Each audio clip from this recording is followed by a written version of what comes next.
esta musiquita y ese nombre, usted sabe que es momento de información económica en Telesur. Vamos a comenzar con nuestros títulos informativos. Lo que es igual no es trampa y efecto boomerang son dos frases que vienen muy bien para esta información. Este miércoles entrarán en vigencia aranceles de 20% para productos de fabricación estadounidense. ¿Y quién aplica estos aranceles? México. A tan solo 2 meses de haber sido designado, renuncia el ministro de Economía de Perú, David Tuesta, muy cuestionado por alza de impuestos en productos como diésel. Y donde hubo otra dimisión fue en Jordania y del primer ministro, pero parece que esto no calma los ánimos que están tan caldeados desde hace varios días. Siguen las movilizaciones populares en rechazo al Fondo Monetario Internacional y sus exigencias. Advierten los manifestantes que hay que ir a la raíz del asunto, que no se soluciona la situación con la sustitución del primer ministro. Y en nuestro expediente analizamos: camioneros tienen contra las cuerdas a Temer, se dice en las calles. Ha negociado mal, muy mal, rifó el escaso apoyo que podría quedarle. Así, nuestros titulares, comencemos a desarrollar.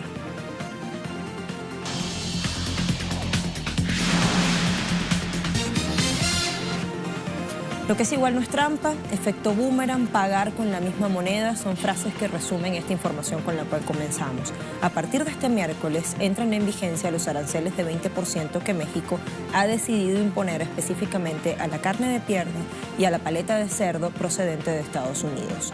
Las importaciones de estos rubros desde Estados Unidos representan 90% del total y equivalen a más de $1.000 millones. Y si bien autoridades mexicanas aguardan que esto no genere un alza en los precios del cerdo, porque hay muchas alternativas, se dice, a los proveedores de Estados Unidos, Víctor Manuel Ochoa, director ejecutivo del principal productor mexicano de carne de cerdo, Granjas Carroll, dijo exactamente: los precios subirán, creemos, 15-16% la carne. Y creo que pudiera tener un impacto en el consumo, reducir el consumo. Y eso es lo que a mí me preocupa. Cerramos comillas.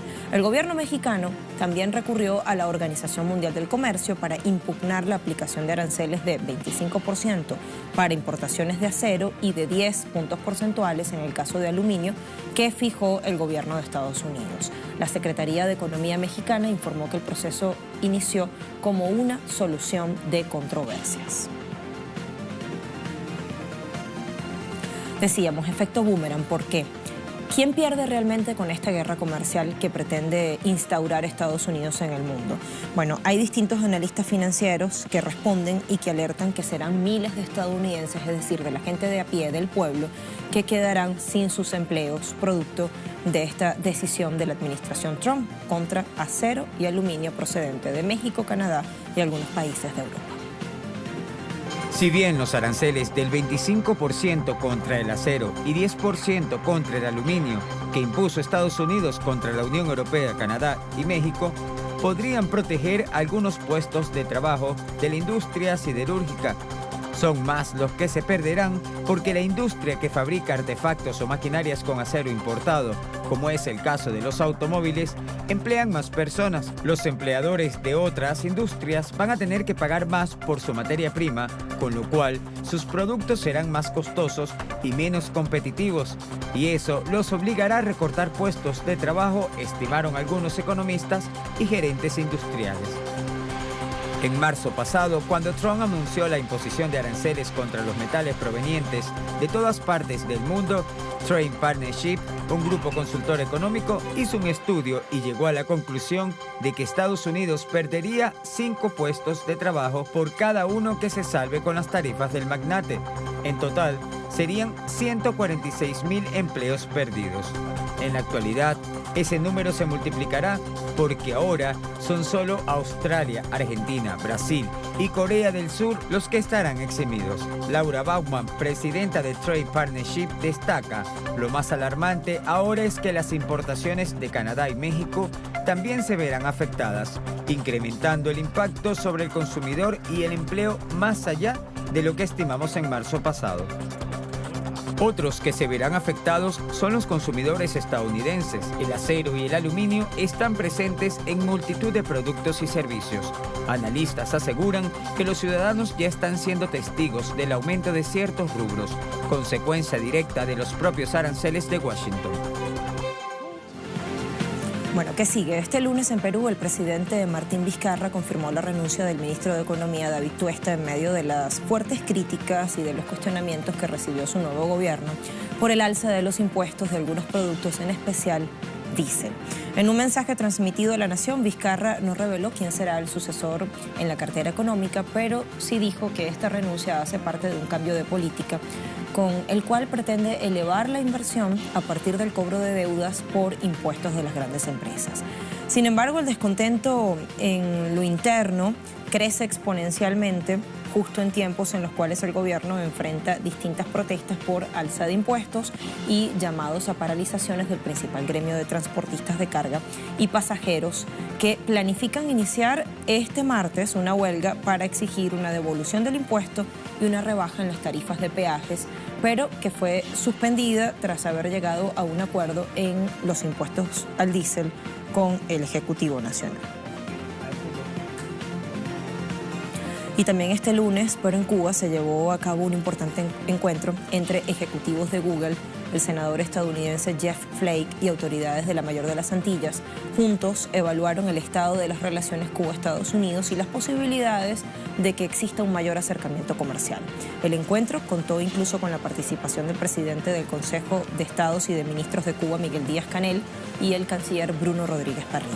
Estuvo marcado por un rechazo al bloqueo financiero, económico y comercial que impone Estados Unidos desde hace décadas a Cuba y la posibilidad de explorar nuevas áreas de cooperación y acercamiento a pesar del empeño de la nueva administración de Estados Unidos, es decir, de Donald Trump, por torpedear el restablecimiento de relaciones diplomáticas que comenzó el pasado año 2015, en diciembre exactamente, y que en el caso de Google dio pie a la firma de un acuerdo con el gobierno de la isla para facilitar un mayor acceso a Internet. Nunca he estado a favor del embargo.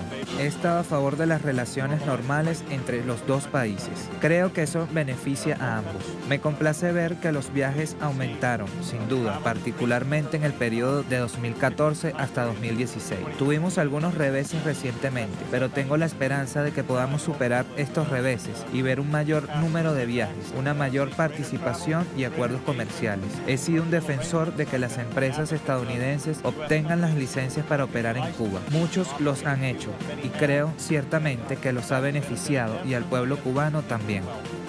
Lo que diría es que los beneficios de Internet para el mundo son extraordinarios y es importante que los cubanos tengan acceso a Internet al mismo nivel o incluso mejor que los demás. Es importante para el desarrollo del país, es importante para muchas cosas, seguridad, educación, las industrias médicas, una y otra vez. El talento de los cubanos se verá globalmente debido a una mayor conectividad.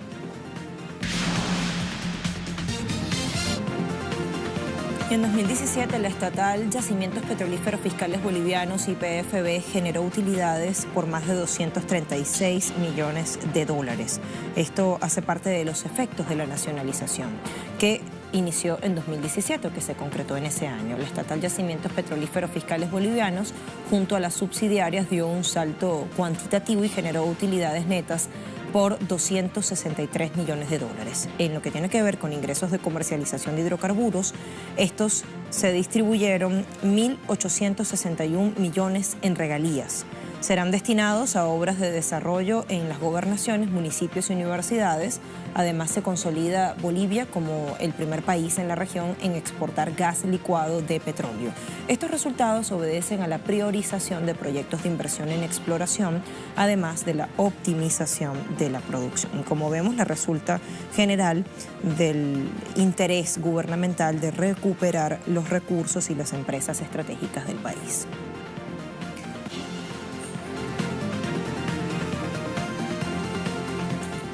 Ahora miremos indicadores petroleros para cerrar este segmento. Brent es el primero, está en $75.32 por cada barril, una pérdida de o 1,63%, digo bien. En el caso del WTI, del Texas intermedio, perdió 0,99% y está cotizando u operando en las últimas horas en $64.87 por barril. Y la cesta OPEP se ubica tras haber perdido 0.67 centavos de dólar en $73,56 por tonel.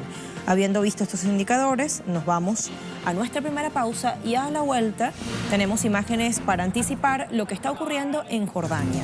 En este país árabe siguen las protestas a pesar de la dimisión del primer ministro. La movilización popular no cesa contra el Fondo Monetario Internacional.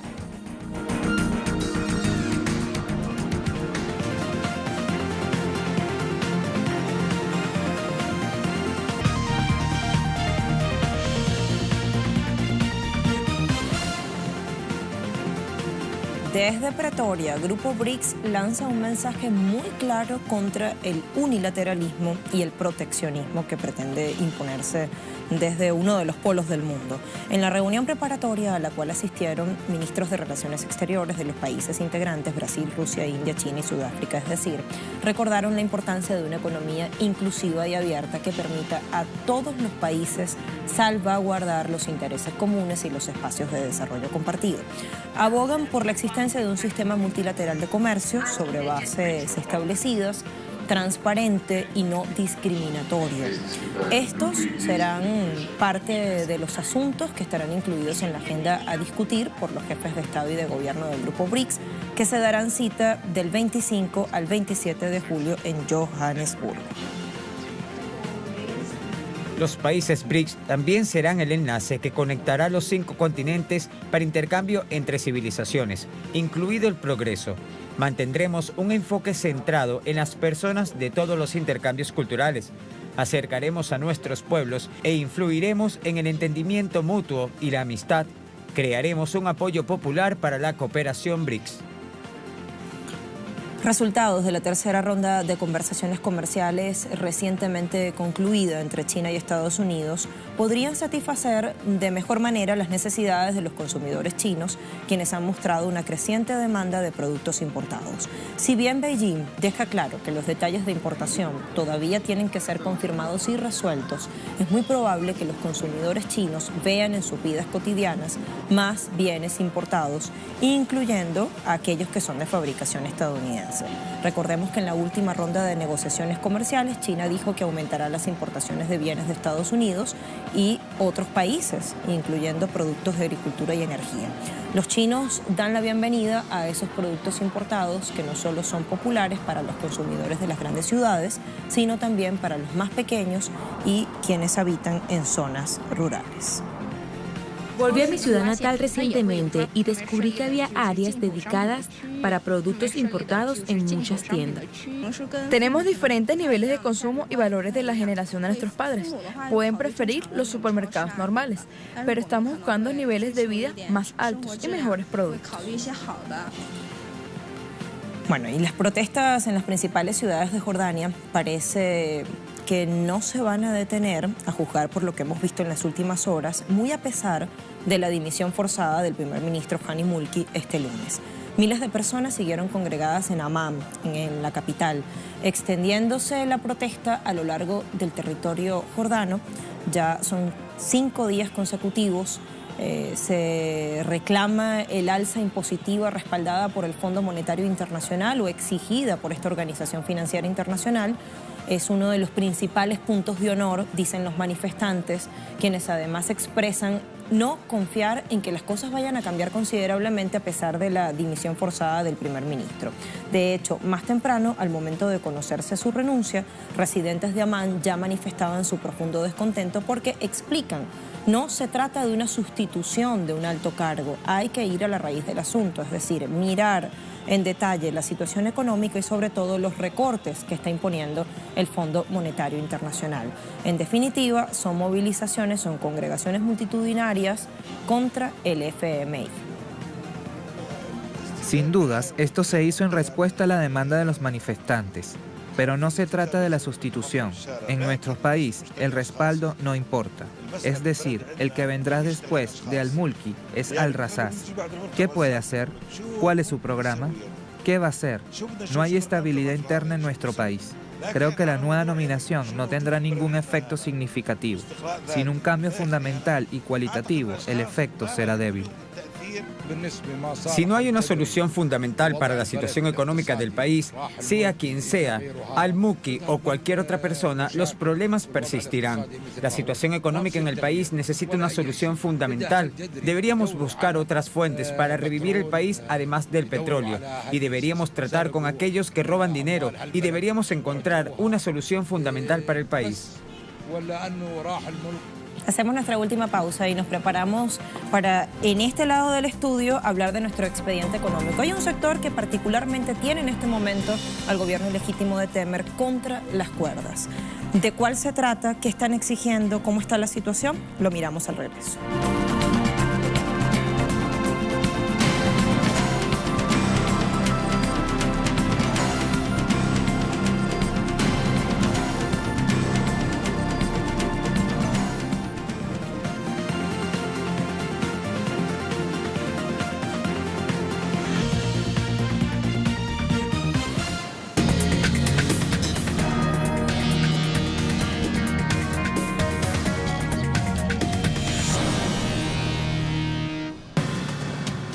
Comenzamos a desarrollar el paro camionero registrado desde el pasado 21 de mayo, evidencia o pone sobre la mesa la inestabilidad económica y política que está atravesando Brasil.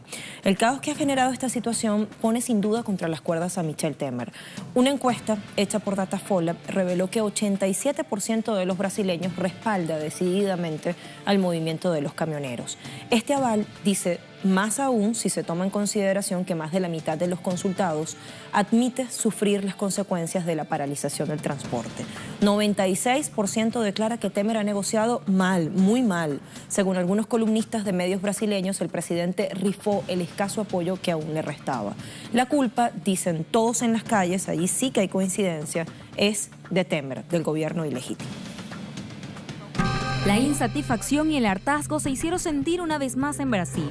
Los más de 120 sindicatos que reúne la Confederación Nacional de los Transportistas Autónomos, la Asociación Brasileña de Camioneros y por último el Sindicato Unificado de los Petroleros del Estado de Sao Paulo se unieron bajo el mismo reclamo, bloqueando carreteras en al menos 17 estados del país y paralizando actividades en refinerías, pozos y plataformas marinas.